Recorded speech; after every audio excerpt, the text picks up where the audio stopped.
또 다른 공화당 장관 출신이 해리스 후보를 지지했습니다. 부시 대통령 당시 법무장관 알베르토 곤잘레스입니다.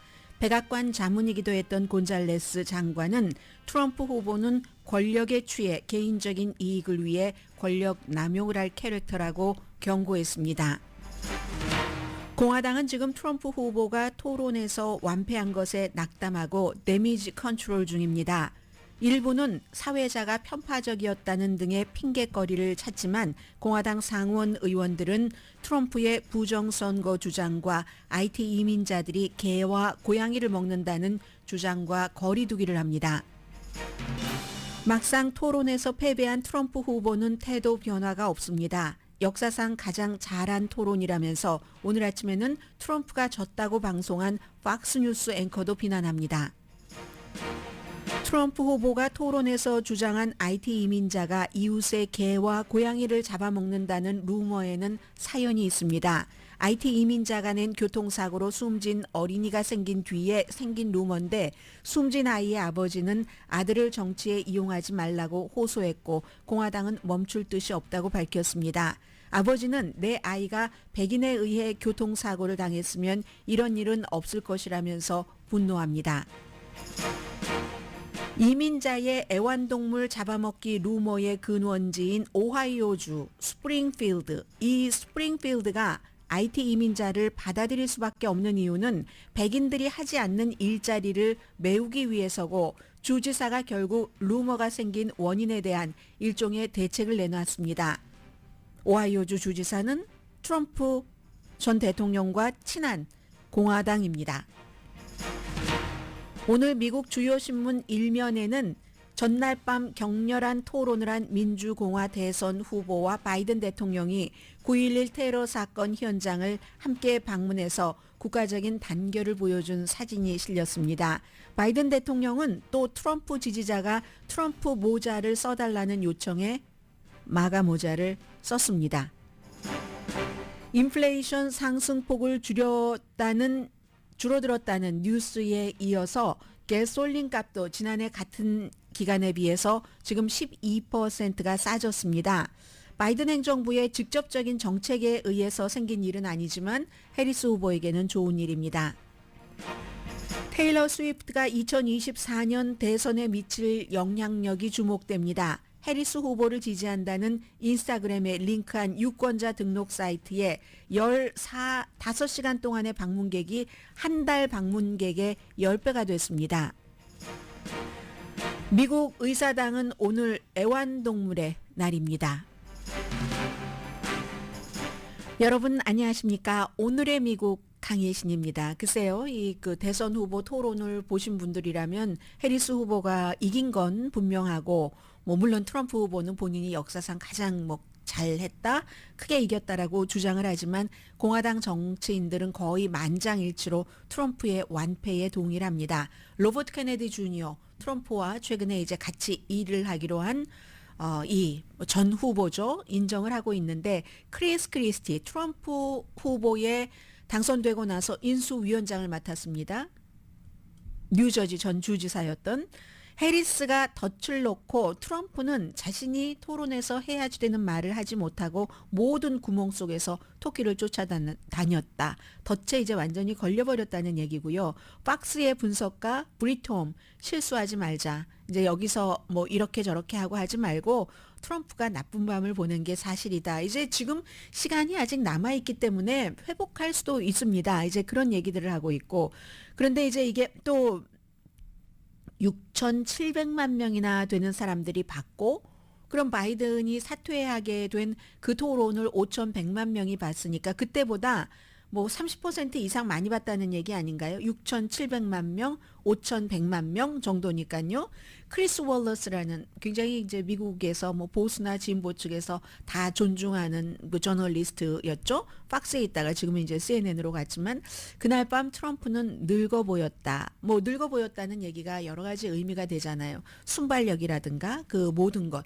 그렇다고 해서 사실은 그 토론 자체가 해리스 후보에게 완벽한 밤은 아니었습니다. 해리스 후보도 질문에 대한 답을 무시한 적이 많고 본인이 곤란한 거. 그런데 많은 분들이 이번에 이제 하도 토론이 이제 관심이 많아서 처음 보신 분들이 무척 많으실 겁니다. 그런데 원래요, 이 대선 후보 토론회나 정치 그 후보들 토론회에서는 뭔가 사회자가 어떤 질문을 줄 뻔히 알잖아요. 그러니까 그 질문에 대해서 저 질문을 했을 때 내가 답하기 곤란하면 이렇게 가야지 되겠다 하는 것을 합니다. 대체적으로 하는데 트럼프 후보는 그동안 이번에는 오히려 저는 조금 덜했던 것 같은데 그냥 던지는 질문마다 다 엉뚱한 다른 얘기를 한다던가 그런 그 비율은 트럼프 후보가 많았지만 대체적으로 정치인들은 그렇게 하죠. 그리고 뭐 생뚱맞은 것을 끌어들인다기보다는 그냥 대체적으로 뭐 예를 들어서 4년 전보다 첫 번째 질문이었잖아요. 해리스 후보에게 무척 나쁜 질문이었습니다. 지금 미국이 경기가 나아졌다고 생각하십니까? 이런 질문을 했을 때 과거를 얘기하지 않았습니다. 해리스 후보가 곤란하니까. 그러니까 본인이 어떠어떠한 것을 한다 하고 미래를 얘기를 했잖아요. 뭐 이런 식으로. 여기까지는 이제 대체적으로 이제 뭐 사람들이 좀 받아줍니다. 왜냐하면 토론 시간이 한정돼 있고 더군다나 이번 그 토론은 그 ABC에 이 사람들은 뭐 어피니언 리더가 아니라 저널리스트잖아요. 두 사람 다 베테랑 저널리스트들입니다. 저널리스트들이기 때문에 본인들이 아마 굉장히 사명감을 느꼈을 것 같아요. 왜냐하면 이 토론이 첫 번째이지만 마지막일 수도 있다고 직감 비슷한 것을 했을 수도 있고 안전장치로 모든 질문을 다 넣었잖아요. 경제부터 이스라엘, 하마스까지 전부 다 집어넣는데 의사당, 뭐 부정선거 등등해서 집어넣으니까 어떤 것은 일일이 반박을 하고 팔로업 질문을 할 수가 없습니다. 그러니까 그냥 넘어가고 그리고 이번 토론에서 이제 트럼프를 지지하시는 많은 분들은 ABC가 굉장히 편파적이었다. 왜 트럼프에게만 팔로업 질문을 하고 이 해리스에게는 하지 않고 트럼프 것만 또 이렇게 팩트 체크를 하냐 했는데 정도가 있잖아요. 근데 가장 분명하게 보여준 것은 ABC 그 앵커들이 트럼프에게 5분 시간을 더 줬잖아요. 그냥 계산 안 하고 주는 게 아닙니다. 후보들도요, 앞에 보면은 크게 이제 전광판처럼 생겨서 본인의 2분 동안에 얼만큼을 했는지 50초, 10초, 5초 이런 게 보이거든요. 그런데도 이제 트럼프 후보가 번번이 무시를 했습니다. 그래서 중간에 트럼프 후보가 말할 때는 마이크가 꺼졌다가 올라간 게 있잖아요. 그건 사회자 재량으로 올려준 겁니다. 올려줘서 트럼프에게 5분을 더 말을 하게 하고 그리고 이제 해리스 후보가 한 것에 대해서는 또 팩트 체크를 안 했다고 하는데 해리스 후보는 뭐 고양이 쥐를 먹는다. 임신 9개월이 되는데도 그 낙태를 허락한다. 이 정도의 꼭 거기서 이렇게 해야지 될 만한 그런 말까지는 하지 않았다고 판단을 했었다고 봅니다. 그리고 시간 제한이 있으니까 모든 것을 다 그렇게 진행할 수가 없어요. 그러니까 공화당도 바보가 아니잖아요. 특히 정치인들이 너무 잘 아니까 정치인들도 그렇고 아마 그날 밤 뭐 CNN이나 박스나 모든 데서 다 이걸 중계를 했잖아요. 그 중계를 박스를 통해서 보신 분들이라면 박스에 나와서 그 커멘트를 하는 사람들조차도 거의 뭐 3분의 2 이상이 이건 트럼프의 완패야라고 얘기하는 것을 들으셨을 겁니다. 그렇기 때문에 어떠한 조건이 있었다 할지라도 그 조건을 활용하는 건 둘이 똑같은 겁니다. 어떤 애매한 질문이 왔을 때 어떻게 답변을 하는가. 그 사이에서 카멜라 해리스는 트럼프보다 5분 시간을 덜 가졌으면서 뭐 37분 대 43분 이 정도 되잖아요. 덜 가졌으면서도 그것을 트럼프를 공격하는데 썼기 때문에 해리스 후보에게도 제가 앞서 완벽한 밤이 아니었다고 말씀을 드린 겁니다.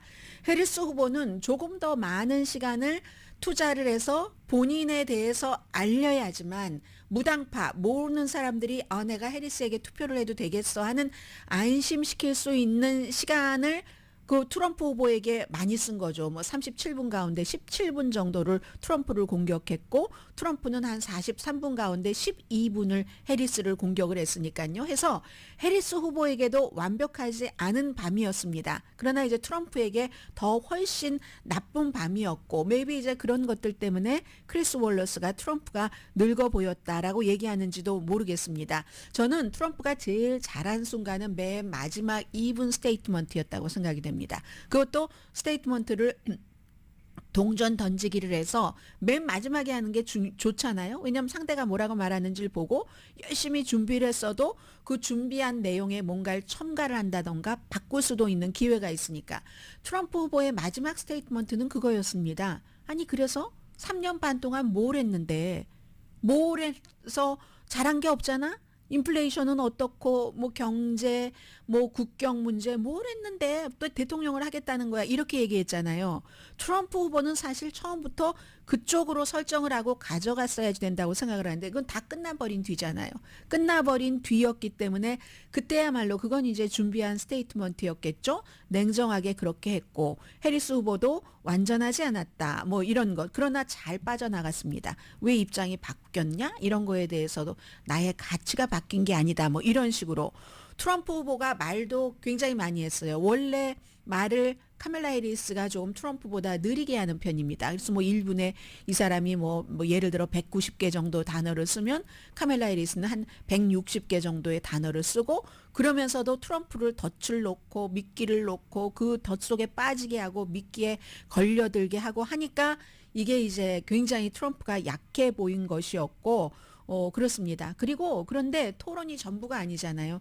말씀드린 것처럼 뭐 지금 뭐 50 며칠이 남아 있고 그리고 힐러리 클린턴도 3번 다 토론에서 이겼지만 졌고 그런데 이제 힐러리 클린턴이 토론에서 이기고도 진 것에 대해서는 오늘의 미국을 듣고 계신 분께서 저한테 알려주셨습니다. 뭐 그분이 꼭 저한테만 얘기한 건 아니지만 뭐라고 얘기하면 그때와 지금은 다르다. 힐러리 클린턴 때는 8년 동안 오바마라는 민주당이 정권을 잡고 있었기 때문에 좀 그 현 정권에 대한 피로감도 있고 그리고 그 당시에 뭐 국무부의 여러 가지 문제 뭐 힐러리 클린턴의 뭐 이메일 스캔들 등등이 있었고 지금은 이제 역시 변화를 원하는데 바이든으로부터의 변화 트럼프도 거기에 대해서는 변화를 추구하는 호프라고 보기에는 좀 밝음보다는 어두움이 많으니까 해리스가 지금 선택이 되고 있는 그런 추세다 이런 얘기를 해주셨는데 상당히 공감이 됩니다.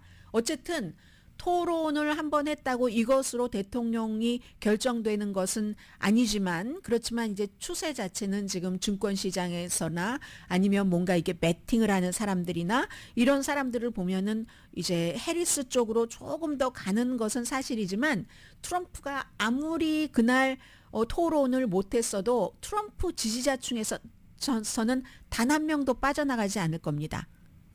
단 한 명도. 그렇기 때문에 지금부터는 또 열심히 해리스와 트럼프가 이제 중도층 7개의 경합주에서 마음을 결정하지 못한 뭐 0.0 몇 퍼센트 될까요? 그런 사람들을 겨냥을 해서 해야지 되는데 오늘 아침에 그 더 힐을 보면은 공화당의 상원 의원들이 트럼프 후보와 이제 거리두기를 하는 겁니다. 왜냐면요. 전반적으로는 우리 당이 대통령이 되는 거 좋지만 잘못하다가는 이거 안 될 것 같기도 하고 열심히 내가 지지를 했다간 나도 이상해질 것 같기도 하고 공화당 지도부에서는 이거 정말 우리가 의석을 가져올 수 있는 것도 못 가져올 수 있는 것도 아니야? 이런 염려도 되고 해서 이제 빠지는데 제일 공화당 의원들 가운데서 이 트럼프와 거리두기를 하는 것 2가지 이슈입니다. 이제 공화당도 다 인정을 합니다.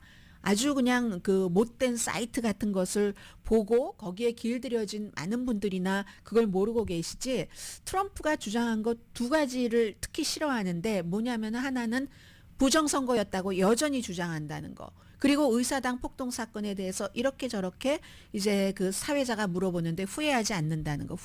그래도 어쨌든 어느 한 부분이라도 후회하는 게 있습니까? 했을 때 후회한다고 하지 않았습니다. 이제 그런 부분들, 거기서 이제 딱 거리를 두게 하고 부정선거 아니다. 심지어 공화당의 어떤 의원들은 그건 헌법적으로 바이든이 대통령이 맞다라고도 아주 노골적으로 어제도 얘기를 했거든요. 이게 점점 많아진다는 것은 트럼프 후보에게 별로 유리한 것은 아닌 거죠. 그리고 또 하나는 오하이오주 스프링스필드에 있는 이민자들이 개와 고양이를 잡아먹는다. 여기에 대해서도 팩트체크를 들어갔잖아요. 우리가 그 행정 매니저와 ABC가 확인을 한 결과 그런 것은 확인된 것이 아니라고 합니다. 그러니까 나 텔레비전에서 봤습니다. 텔레비전에도 얼마나 많은 이상한 것들이 많이 나오는데 특히 팍스 텔레비전 보세요. 이민자는 다 괴물이에요. 에브리데이 팍스에서 보도하는 거 보면은. 그런데 그런 것 자체도 그렇고 대통령 후보가 나 텔레비전에서 봤는데 이렇게 얘기하는 것도 우습잖아요. 증거를 가지고 해야지. 그리고 이제 이 부분은 또 이민자로서 또 미국의 어떤 사회적인 면이기 때문에 제가 뒤에 조금 말씀을 드리겠습니다. 해서 트럼프 후보가 왜 당신이 이런 질문을 받았을 때였죠. 질문 답변 회피용이었죠. 왜 공화당과 민주당에서 포괄적인 국경안 같은 것을 공화당이 평소에 원했던 것보다도 더 좋게 만들었는데도 그걸 거부하라고 의원들에게 했습니까? 이렇게 노골적으로 질문하진 않았어요. 의원들에게 전화 걸어서 했잖아요. 왜 그랬습니까? 하는 질문에 대해서 질문을 하니까 그 전에 카멜라 해리스가 트럼프 요즘 랠리 가면 사람들이 다 떠나고 이런 얘기 들어서 이미 화가 났잖아요. 막 눈에서 정말 화가 났다는 표현이 그대로 나올 그럴 정도로 그리고는 막 개와 고양이를 먹는다 이런 얘기를 한 것은 너무나 어처구니가 없다는 식으로 지금 의원들이 반응을 하거든요. 제가 그걸 증명하기 위해서 몇몇 의원은 이름을 조금 들어드리겠습니다. 노스캐롤라이나주 지금 경합주입니다. 탐 틸리스 상원의원 마음을 정하지 않은 우리 주의 유권자는 해리스 쪽으로 갔을 겁니다. 특히 여성들 이렇게 얘기를 했습니다. 그리고 이제 또 하나는 이 사람이 중요하게 생각하는 것은 이게 트럼프 후보가 일단 진 건데 너무나 그 자문이나 전문가들의 말을 듣지 않는 것 같다. 전문가들은요. 캠페인에는 JD 벤스 부통령 후보 심지어 하원 법사위원회도 본인들의 그 무슨 X 어카운트에서 이런 내용 개와 고양이 잡아먹는데 트럼프가 다 구하고 다닌다. 뒤에는 막 흑인들이 와요. IT 이민자들이. 그런 것을 올린다 할지라도 그게 사실이 아니라는 것을 알기 때문에 분명히 토론 담당자들은 그 얘기는 하지 말라고 했을 것이다. 그런데 말을 듣지 않는다는 것은 토론 담당자의 말을 듣지 않는다는 뜻만 되는 게 아니라 전문가의 말을 이 후보는 듣지 않는구나. 그러면 굉장히 위험한 거다. 이런 지적을 했습니다. 오클라호마 역시 레드 스테이트죠. 제임스 랭크포드 의원은 뭐 사회자를 약간 비난도 했지만 그렇지만 결국은 이 해리스가 놓아놓은 덫에 자발적으로 걸리고 던져놓은 미끼를 자발적으로 낚아챈 것은 트럼프이다. 남을 비난할 필요가 없다라고 얘기를 합니다. 린지 그레이엄요. 많은 미국의 매체에서 린지 그레이엄은 아첨꾼 이렇게도 표현합니다. 트럼프에게 아첨하는 정치인. 이 트럼프가 국경 안전에 대해서 얘기를 하고 모기지 이자율이 본인이 대통령이었을 때 3% 미만이었다는 것. 그게 오바마가 해놓은 것을 열매를 따서 먹었건 어쨌든 그 당시에 그리고 아랍과 이스라엘의 역사적인 이거 중요한 거잖아요. 에브라함 어콜드 같은 이런 것이 있었다는 것을 강조를 했어야 된다. 뭐 랠리 사이즈가 어떻고 역사적으로 제일 크고 지금 그 군번이 아니지 않느냐? 뭐 이런 뉘앙스로 얘기를 했습니다. 그리고 트럼프를 지지하는 사람들은 정말 생활비가 올라서 힘들어서 그런 사람들인데 왜 트럼프가 그걸 못하지? maybe 그렇기 때문에 크리스 월러스 같은 사람이 트럼프가 늙어 보였다라고 얘기했는지도 모릅니다. 그걸 적재적소에 찾아서 해리스를 공격을 해야지 되는데 본인이 공격을 당해서 완전히 지금 현직 의원처럼 돼버렸으니까 현직 대통령처럼 돼버렸으니까 플로리다주의 릭 스캇 연방 상원의원 트럼프와 엄청 친했던 사람입니다. 이 사람 지금 선거에서 그다지 쉽지 않거든요. 그러니까 거리두기를 쫙 합니다. 아예 IT 이민자에 대해서 이 플로리다에도 IT 이민자들이 많잖아요. 나는 IT 이민자들과 너무 잘 지내고 있다. 우리 오피스에도 당연히 IT 이민자가 일하고 있고 그 사람들과 함께 나는 교회를 가고 그리고 특히 나는 이 얘기가 싫다. 부정선거라고 트럼프가 주장을 했고 그리고 선거가 도둑 맞았다고 한 거. 그게 바로 바이든이 헌법에 따라서 선출된 대통령이었다. 이 얘기를 릭 스캇 플로리다주의 상원 의원이 했습니다. 그리고 무슨 리자 머코우스키처럼 트럼프에게 투표하지 않겠습니다라고 얘기하는 메인주의 연방 공화당 중도 성향의 상원 의원 같은 경우는 트럼프에게 최고의 전역이 아니었다. 이제 이런 얘기들을 하는 겁니다. 그래서 이제 추가 토론에 오히려 트럼프는 추가 토론을 해서 이걸 다시 만회한다기보다는 안 하는 게 낫다. 이렇게 얘기하는 사람들도 많거든요. 그 해리스를 무찌를 능력이 없다고 보는 사람들이겠죠. 왜냐하면 그 기질 자체가 이게 이제 또 더군다나 트럼프 후보가 유색 인종을 너무 싫어하는데 여자들도 깡그리 무시할 때가 굉장히 많은데 네스티하다고 하잖아요. 남자에겐 쓰지 않는 네스티라는 단어를 네스티 워먼이라고 얘기를 하잖아요. 네스티 맨이라고 하는 걸 전 들어본 적이 없습니다. 그리고 또 트럼프로부터 네스티 워먼 소리를 듣고도 보수적인 사람들은 또 트럼프를 지지를 합니다. 그런데 어쨌든 트럼프의 그러한 여러 가지 그 성향이나 이런 것에 따르면 여자도 싫어하고 유색 인종도 싫어하는데 완전히 유색 인종 여자에게 본인이 밟혀버린 밤이잖아요. 굉장히 그 트럼프 후보로서는 완전히 너무너무 당혹스럽고 그 나중에 이제 연단에서 내려갈 때 모습을 보면은 이 사람이 이 토론 내가 어떻게 했다고 마지막엔 생각을 한 거겠죠. 그 표정을 알 수가 있는데 그러므로 이 해리스하고는 안 되겠다. 이 추가 토론은 하지 말아야지 되겠다. 너무나 본능과 직감을 따라서 하고 다른 그 전문가의 말을 무시하는 성향이 강하기 때문에 이제 그런 것이요. 이제 이런 얘기들을 하는 사람들도 아무튼 많이 있다는 거고요. 또 다른 장관 출신이 해리스 후보를 지지한 것은 시간이 이렇게 많이 될 줄 몰랐네요. 잠시 뒤에 전해드리겠습니다.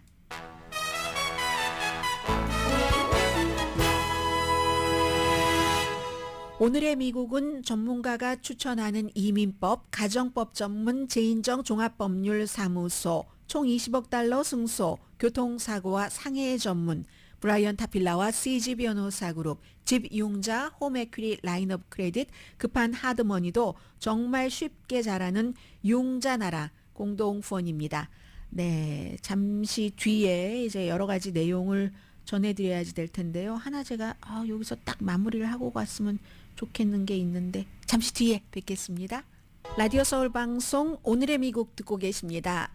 제가 요즘에 이 어차피가 아니라 어쨌든 정치 뉴스를 많이 전해드릴 수밖에 없는데 이게 뭐 꼭 미국의 정치다.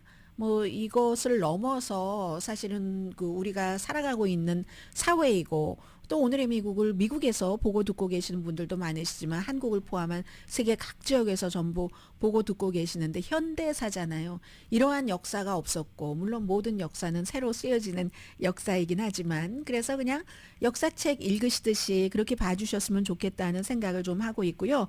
트럼프 그 후보가 닐 카부토 그 팍스의 이 그 앵커를 비난을 했습니다. 왜냐하면 너무나 분명하게 해리스 후보에게 토론에서 졌다. 여기부터 이제 시작을 해야지 되는데 이걸 이제 넘어야죠. 왜냐하면 이 인상이 너무 강하기 때문에 6,700만 명이나 봤다고 하니까 6,700만 명뿐만이 아니라 지금 해리스 후보 측에서는 트럼프 후보가 그 표정 자체가 어떤 데 막 화난 것도 있었고 어떻게 좀 먼 산을 바라보는 것 같은 표정도 있었고 아주 굉장히 활기차지는 않았거든요. 그렇기 때문에 그런 것을 가지고 이미 그 비디오를 많이 만들었습니다. 얼마나 많은 사람이 보겠습니까? 그러니까 이걸 가지고 지금부터 이제 전쟁을 해서 차기 대통령이 누가 될 수 있는가 하는 것을 봐야지 되는데 박스에서 이제 그 앵커 그 닐 카부토를 트럼프 후보가 전혀 변하지 않습니다.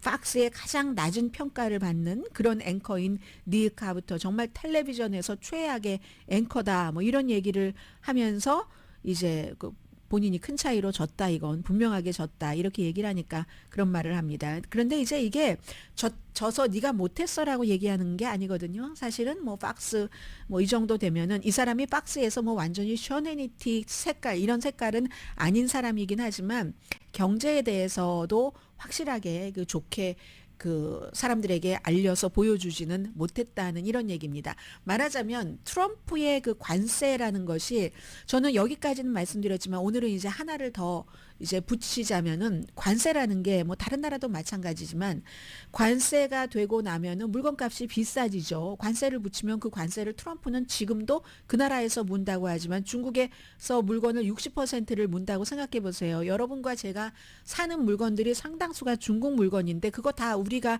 돈을 내야 되거든요. 그런데 그것뿐만이 아닙니다. 또 있습니다. 중국은 가만히 있나요? 전에도 트럼프 때 여러분 생각해 보세요.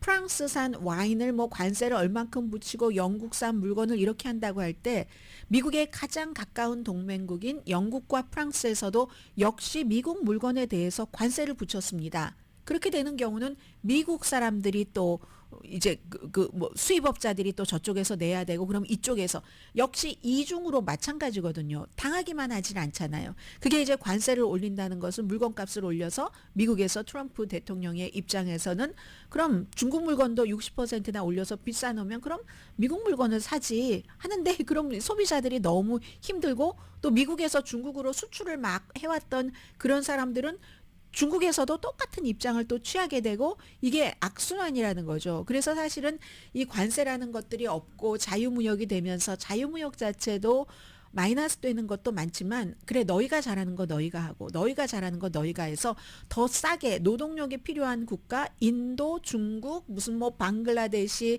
베트남, 뭐 멕시코 이런 데서 다 옷감이라든가 학용품이라든가 여러 가지를 만들고 미국이 대신에 중공업 기계 같은 것을 만들어서 팔고 주고 이게 이제 세계화잖아요. 근데 물론 그걸 균형 있게 잘 해야 되겠죠. 근데 이제 트럼프가 관세를 이렇게 해놨단 말이에요. 그럼 이런 것에 대한 더 설득력 있는 설명을 한다던가 이렇게 시간을 쓰면 좋은데 트럼프가 해리스에게 분명하게 결정적으로 졌다 이렇게 말했다고 뭐 본인에게 항상 좋은 말 해주면 좋은 사람이고 좀 듣기 따가운 말 해주면 따갑다. 이것은 트럼프 후보를 지금 비난하기 위해서 하는 말이 아니라 이렇게 해가지고는 고쳐지지 않는다. 전에는 바이든이라는 트럼프보다 늙었다고 표현을 했으니까 더 늙은 사람, 별로 대처도 하지 않고 대처를 할 순발력 같은 것이 해리스 후보는 너무 순발력이 좋잖아요. 그런 것이 없어 보이는 사람이었기 때문에 차라리 활기라도 있네. 바이든과 비교하니까. 그런데 이번에 한 번 토론을 해보니까 해리스와 비교하니까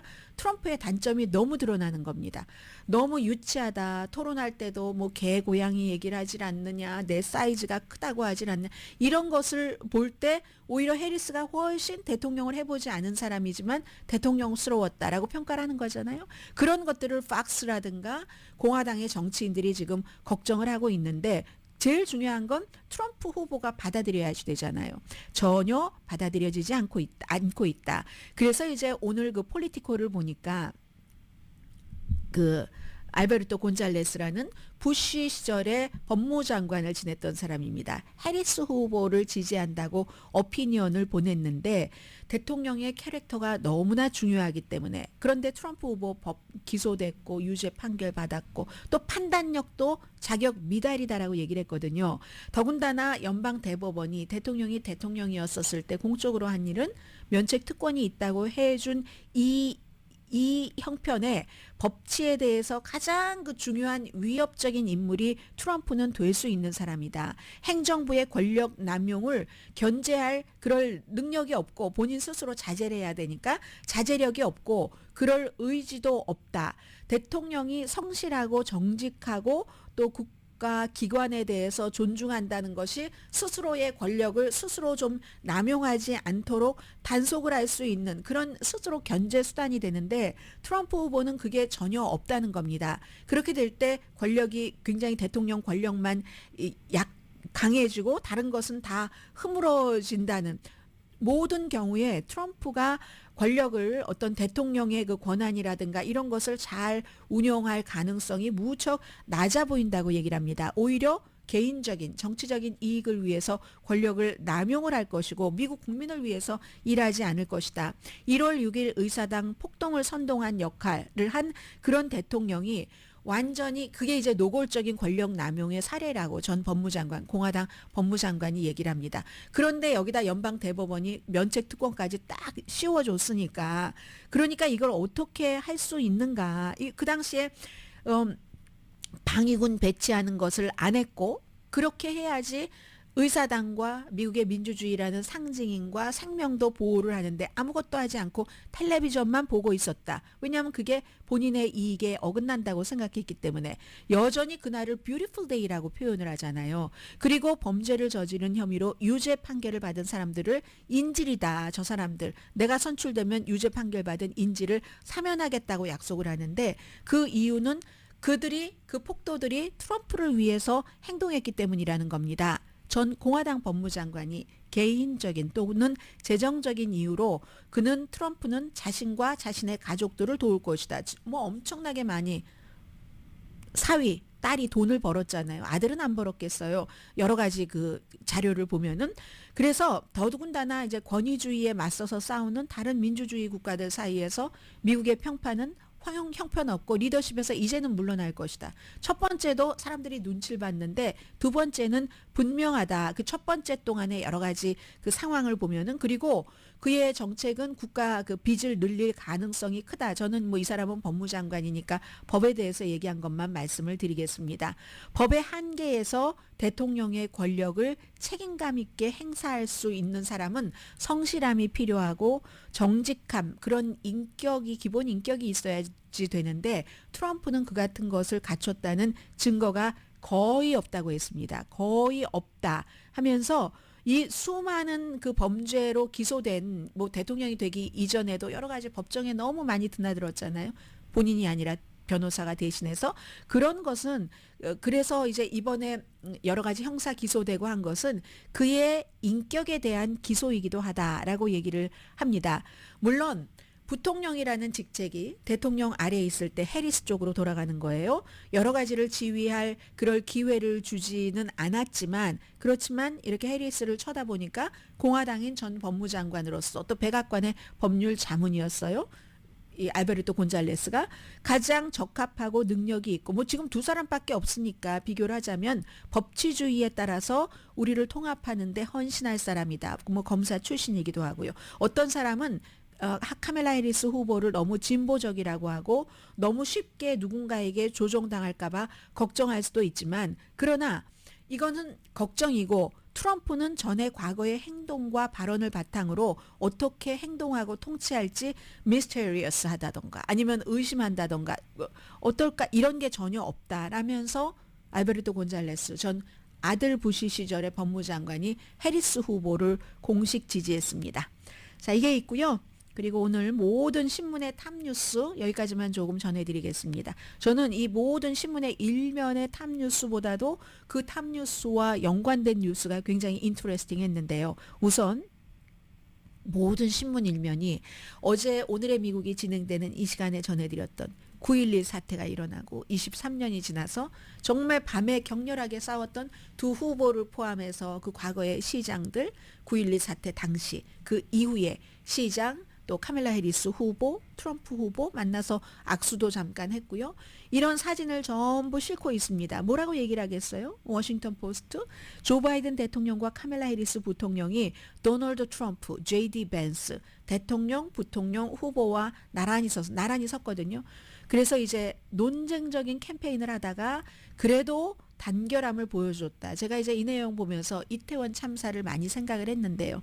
23년이 지났는데 어쨌든 가장 치열한 밤, 그 다음날 이런 것을 했다는 거고요. 필라델피아 데일리 뉴스는 필라델피아 정말 쓰라린 일을 하고 행동을 치렀던 라이벌이 서로의 차이점을 제쳐두고 유나이티드 스테이트먼트를 보냈다. 단결된 성명을 보냈다. 우린 테러에 굴하지 않고 그 희생자를 기억하겠다는 거죠. 뉴욕타임스도 그 공격으로 사망한 사람들의 가족들에게는 23년 전이나 지금이나 엄청난 잃어버림이다. 뭐 이런 얘기들을 했고요. 그래서 사람들을 많이 여기는 보여줬습니다.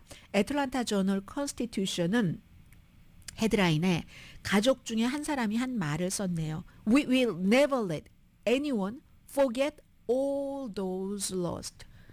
우리 누구에게라도 그 일로 생명을 잃은 사람을 결코 잊지 못하게 할 겁니다. We will never let 이런 것을 썼습니다. 그런데요, 저는 이것보다도 하나 제가 간단한 사진을 봤는데 뭐냐면요, 펜실베니아의 생크스빌, 어제 이제 이 뉴욕에서 이제 펜실베니아, 여기는 이제 비행기를 납치한 그 테러리스트들과 승객들, 그리고 이제 그 승무원들이 막 싸웠잖아요. 이게 지금 어디로 가고 있는가? 이 비행기가 다음 목표를 생각하면 끔찍한 거죠. 그래서 거기 떨어진, 이제 거기를 가서 갖고 그리고 나서 근처에 있는 소방대원들이 얼마나 힘들어. 소방대원들 나중에도 엄청나게 후유증 겪었잖아요. 소방국을 방문을 해서 그 자리에 이제 사망자의 친척이라든가 가족들도 있었거든요.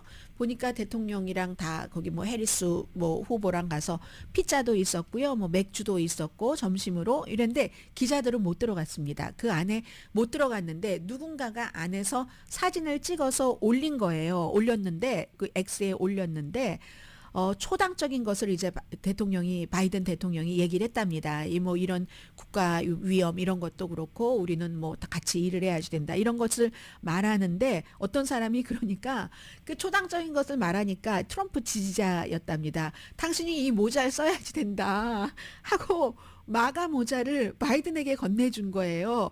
그랬더니 바이든이 이 사진 보니까 트럼프라고 써 있어요. 트럼프라고 써 있고 2024년도. 그러니까 트럼프가 이제 또 대통령이 되길 원하는 사람의 빨간 모자잖아요. 그걸 썼어요. 바이든 대통령이 쓰고 나서 씩 웃는. 저는 이게 가장 이제 상징적으로 보여져서 야, 뭐 아직까지 이 정도면 괜찮네 싶은데 또 이제 돌려놓고 보면 해리스였다면 썼을까? 트럼프였다면 해리스 모자를 주고 쓰라고 했다면 썼을까?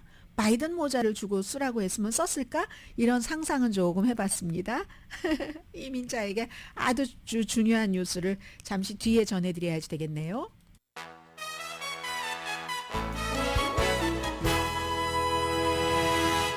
라디오 서울 방송 오늘의 미국 듣고 계십니다. 뭐 어제 인플레이션 뭐 3년 만에 최저라고 2.5% 정도 8월 달에요.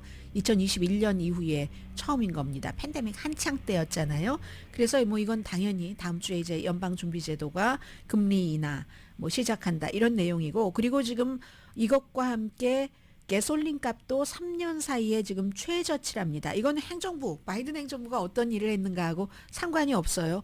그러면서도 해리스 후보에겐 좋은 일이죠. 거의 이제 경제적인 요인 때문에 이런 건데 현재 어떻습니까? 여러분들 살고 계시는 지역에서는요. 갤런당 어제 그 3달러 25센트였는데 일주일 전에는 3달러 31센트, 한 달 전에 3달러 45센트, 1년 전보다는 12%가 싸졌습니다. 이게 그동안에는 가솔린 값이 비쌌다 하면은 그 코비드 때 그때 뭐 사람들은 안 다녔어도 또 러시아가 또 우크라이나를 침공하고 이런 것들이 글로벌 이벤트 때문에 그 가솔린 값이 뭐 비싸지고 이랬던 적이 많은데 그게 이제 점점 멀어지고 있고 시장이 균형을 좀 찾아가는 거잖아요. 그리고 또 계절적인 요인도 있죠. 가을에는 사람들이 외출을 별로 안 하고 겨울도 그럴 테고 그럼 수요가 줄어드니까 공급과 수요의 원칙에 따라서 또 하나는 겨울철에 이제 가솔린의 성격이 조금 다르잖아요. 빨리 이렇게 내놓을 수 있는 그런 조금 만들 때 돈이 덜 드는 그래서 이제 겨울용 가솔린이라고도 하는데 일주일도 안 돼서 딱 만들 수 있다고 하잖아요. 그래서 이제 그렇고 전반적으로 이제 오일 값도 많이 내려갔습니다. 이번 주 초에 배럴당 65달러 이것도 이제 2021년 이후에 최저고 왜 내려가냐면 이건 경제적인 글로벌 이벤트죠. 경제가 어떻게 되는가? 그리고 또 중국에서의 수요가 줄어들었기 때문에 미국의 서부 텍사스 중진류도 7월 초에는 배럴당 83달러였는데 어제 보니까 뭐 68달러에 거래가 되더군요. 더군다나 오펙 플러스도 원래는 뭐 10월 달부터 이거 많이 생산한다고 하더니 그러면 뭐 해리스에게 좋은 거 아니야? 트럼프에게 좋아야지. 이런 얘기들이 설왕설래 하더니 결국은 그걸 연기해서 12월 달부터 뭐 생산 조금 늘리기로 했다고 하잖아요. 어쨌든 백악관이 가솔린 값을 정하지는 않지만 그렇지만 이건 뭐 해리스 후보에게는 굉장히 좋아져서 캘리포니아주의 경우는 또 다른 계산을 하고 뭐 친환경 등등의 뭐 세금도 비싸고 하니까 그렇지 않겠지만 11월 달이 되면 대부분 미국 지역에서는 3달러 이하까지 떨어진답니다. 그러니까 이건 지금의 가격도 중요하지만 선거 그 즈음의 가격도 여전히 이걸 이제 유지할 수 있다 하는 거고요. 그리고 시간 되는 데까지 우선 하나의 아이템만이라도 정리를 하고요. 어제 한 아버지의 얘기를 제가 이렇게 들었는데 오하이오주 스프링필드에서 아이의 이 아이의 부모는 11살 아들이 지난 해에 IT 이민자인데 국제 면허증을 가지고 운전을 했대요. 미국 면허증이 없었던 거예요. 사고를 내서 스쿨버스와 충돌해서 스쿨버스가 전복되고 아이들이 한 20명 뭐 병원에서 치료받고 이 11살 아이가 숨졌습니다. 그래서 그 운전자는 과실치사 유죄 판결을 받아서 9년에서 13년 6개월 징역형을 선고받았거든요. 근데 이제 이것을 계기로 해서 그 스프링필드가, 이 얘기는 이제 조금 뒤에 말씀을 드리겠는데, 스프링필드가 IT 이민자가 많아서 이래 하면서 막 이런 것들을 공화당에서 싫어하기 시작했어요. 특히 이제 JD 벤스 부통령 후보가 이제 그쪽이 상원 의원이니까 그 지역구잖아요. 오하이오주가. 그렇게 해서 이제 야 이게 바이든의 이민 정책 때문에 그런 거야. 해리스도 바이든 편이야. 뭐 이렇게 얘기하면서 자꾸만 이제 이 소년과 이민자들을 연결을 시킵니다. 그랬더니 이 소년의 아버지가 공개적으로 토론이 있기 전에 얘기를 했어요. 다 좋다. 개고양이 얘기도 좋고 뭐 불법 체류자들 이런 얘기도 좋고 다 좋은데 우리 아들, 숨진 11살짜리 아들을 정치에 이용하지는 말아라. 60살 된 보통 백인 남자가 교통사고로 우리 아이가 숨졌다면 이렇게 했는가. 왜냐하면 공화당에서 지금 살해했다. 이민자가 불법 체류자가 살해했다 이렇게 얘기를 하고 있거든요. 그리고 스프링필드에 살고 있는 IT 사람들은 불법 체류자도 아닙니다. 연방정부에서 허용을 한 미국 사람들이 하기 싫다는 일을 하고 있는 IT 이민자들이거든요. 그래서 아니 백인 남성이라면 그렇겠어? 아니잖아. 제발 우리 아이를 이용하지 마라 했는데도 그날 이제 이런 공개적인 기자회견 같은 것을 아버지가 했는데도 트럼프 후보가 밤에 이제 또 개고양이 이런 얘기하고 그 캠프 그 사이트에는 이 아이 이민자의 불법 체류자도 아니었을 텐데요. 그 사람이 그렇게 숨졌다 하는 것들 우리 아이를 절대로 이용하지 말아라라고 얘기하는데 공화당은 우리는 뭐 한다는 식이에요. 결국은 잠시 뒤에 또 뵙겠습니다. 라디오 서울 방송 오늘의 미국 듣고 계십니다. 모든 이민자의 얘기기도 하고 또 미국에 친인척이 있는 많은 분들의 스토리, 미국 사회의 스토리니까요. 이게 지금 오하이오주의 스프링필드에서 IT 이민자들이 애완동물을 먹는다. 이것을 통해서 우리가 이제 이민 온 지가 오래되신 분들이 많으시잖아요. 뭐 이민을 기획하시는 분들도 계실지 모르고요. 미국 사회를 조금 말씀을 드리겠습니다. 이게 사실은 사실이 아닌데 일론 머스크 같은 사람, JD 벤스 부통령 후보 같은 사람, 테드 크루즈와 같은 텍사스주의 연방 상원 의원들이 이런 사람들이 우파 음모론자들이 하는 얘기를 퍼뜨리는 겁니다. 오하이오주의 스프링필드가 뭐 한 인구가 거의 6만 명 정도인데 최근에 15,000명에서 2만 명 정도의 IT 사람들을 연방 프로그램으로 일하는 프로그램으로 이주를 시켰습니다. 그랬더니 이제 뭐 JD 벤스 후보 같은 경우가 사람들이 많이 들어오니까 집값이 올라갔다. 사회 서비스 프로그램이 아주 엉망이 됐고 그렇다 하면서 이제 이민자들이 뭐 개를 잡아먹고 고양이를 잡아먹고 이웃집 것도 뭐 공원 것도 잡아먹고 하면서 실제로 뭐 어떤 사람이 뭘 들고 가고 이런 것까지 막 내는데 그게 다 사실이 아닌 거예요. 트럼프 후보도 그거 내가 텔레비전에서 봤는데 하고 JD 벤스도 지금까지는 증거가 안 나왔지만 증거가 나올 수도 있지 뭐 이런 식으로 얘기를 하고 제보해 주세요. 얼마나 제보가 많이 들어갔겠어요. 그런데 지금까지 뭘 내놓지 못하는 건데 저는 그보다는 왜 이 스프링필드에 IT 이민자들이 많아서 이민자를 싫어하는 사람들과 이런 것들이 생기는가를 말씀을 드리겠습니다. 당연히 헬스케어나 학교라든가 주택 공급 같은 거 부족하게 되겠죠. 단기간에 주민에게 나쁠 수도 있습니다. 그러면 왜 정부에서는 그리고 그쪽에서 시정부, 주정부가 원했으니까 IT 이민자들을 많이 받아들인 거잖아요. 그리고 IT 이민자들이 온 뒤에 그 지역이 경제적으로 활력이 있었습니다. 2010년 중반까지도 완전히 러스트벨트였어요. 오하이오주의 스프링필드라는 지역이. 그래서 이제 그 지역들의 리더들이 기획을 한 거죠. 그래서 IT 이민자들이 도착을 해서 그 사람들이 하는 일이 똑같습니다. 이민자들 스토리는 백인들이 하지 않은 일들을 하는 거예요. 이제 주로 뭐 제조업이라든가 로컬 사람들이 안 하는 일을 그렇게 해서 단기적으로 뭔가 조돌릴지 모르지만 러스트벨트가 살아나서 경기가 활성화되면서 장기적으로는 이게 좋다고 판단을 해서 이민자를 받아들이는 겁니다. 그러다가 앞서 말씀드린 반이민 정서가 뭔가 사고였었죠. 이 아이의 아버지가 얘기한 것처럼 이민자가 몰고 가던 미니밴이 버스를 쳐서 아이가 버스 안에 있던 아이가 한 명이 숨졌다 하는 이런 정서가 나오고 이민자들을 엄청 이제 흉하게 보이게 하는 그런 거잖아요. 애완동물을 막 납치까지 해서 먹는다. 뭐 누가 뭐를 들고 가는 사진을 찍고 하는데 지금 다 아니라고 하는 것은 거기에 경찰국이나 시정부나 이런 데서 그런 사건이 있었대요. 고양이를 누군가가 먹었는데 175마일 떨어진 곳에서 IT 이민자가 아니라 오하이오에서 태어난 여성이 그래서 결국 그 여성 동물 학대 뭐 해서 기소가 됐거든요.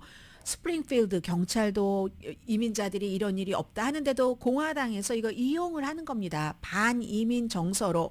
그러니까 이게 이제 와일드한 루머라고 얘기를 하죠. 이런 때 보통. 그러면 정치인과 경제 전문가 그리고 정치도 아주 단기간 내 임기에만 좋으면 돼 하는 사람들과 장기적으로 우리 동네에 이게 좋겠구나 생각하는 사람 다른 거예요. 그래서 이 결국은 마이크 드와인 공화당의 온건한 트럼프를 지지하지만 온건한 주지사가 그래 이민자들 때문에 뭐가 나빠져 이렇게 한다 하니까 오케이 그럼 우리 주에서 뭐 얼마를 지원한다고 하던가요? 250만 달러를 스프링필드의 헬스케어 같은 것을 하기로 내가 지원을 한다. 나는 IT도 20번을 방문했고 그 사람들 IT 사람들 너무 열심히 일하는 사람이다. 지금 이렇게 스토리가 돼 있고요. 오늘의 미국은 전문가가 추천하는 이민법 가정법 전문 제인정 종합법률사무소 브라이언 타필라와 이지 변호사 그룹 용자나라 공동 후원이고요. 테일러 스위프트 얘기는 못 전해드렸지만 다 알고 계실 것 같아요. 강혜신이었습니다.